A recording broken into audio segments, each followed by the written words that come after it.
Hi everyone. In this exercise, I want to go over exercise 10.5.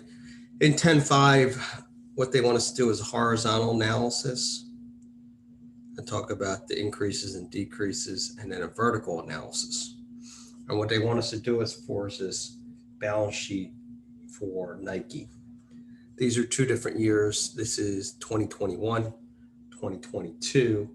When you're doing a horizontal analysis, you're really trying to take the difference or the change between this point and this point and get the increase or decrease. So to do that, to start with that,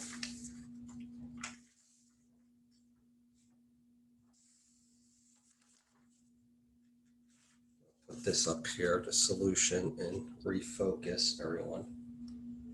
So I'm going to zoom out a little.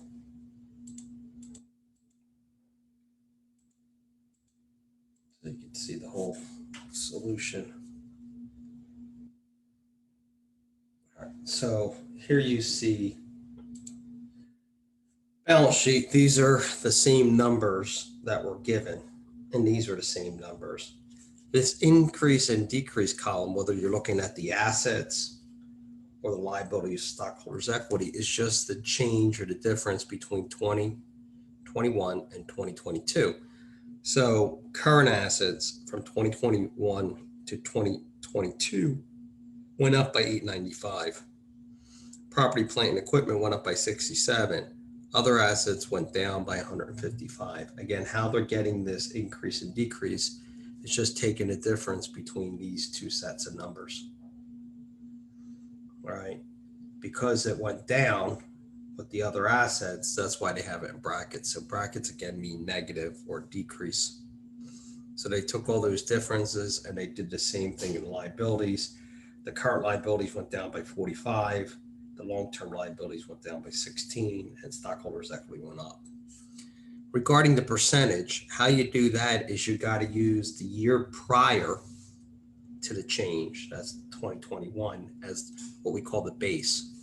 So on this other piece of paper, I'm going to show you that what they really did is they took this 895, that's the difference or increase in current assets.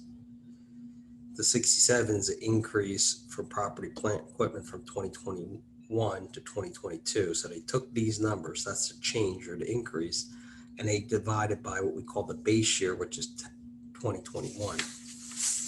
So again, this denominator that you see here of 8,839, that was the current assets in 2021 divided by that change. The change was the difference between 2022 and 2021. So that's the change. And then they divided by the base year, comes out to 0.10 or 0.12.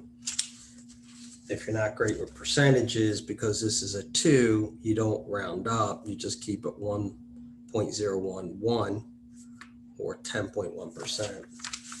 I did the same thing for property, plant, and equipment. This was the difference between 2022 and 2021. It went up.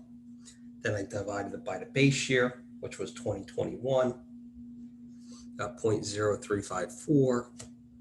If I knock off the fourth decimal, it becomes 0.035. Why? Because this is a 4, and that comes out to really 3.5%.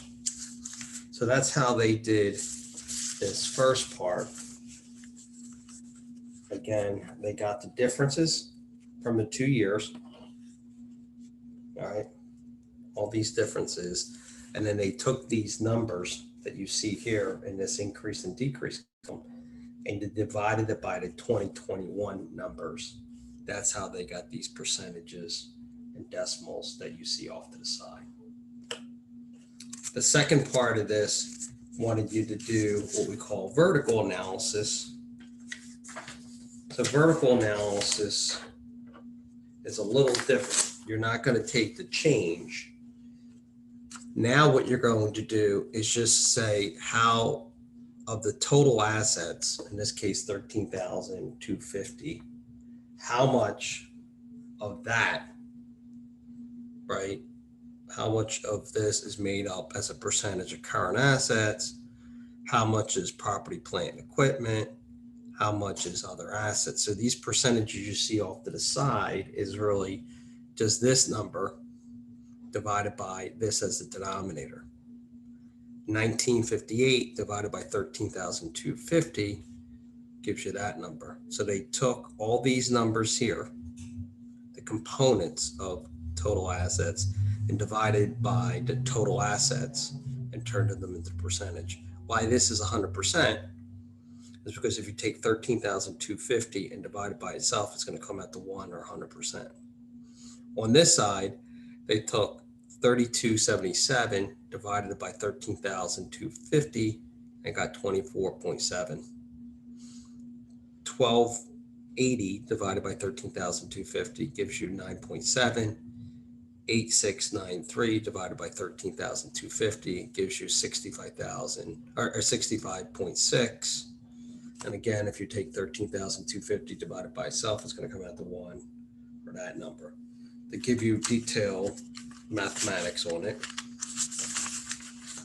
Again, the denominator here is total assets. The numerator is current assets.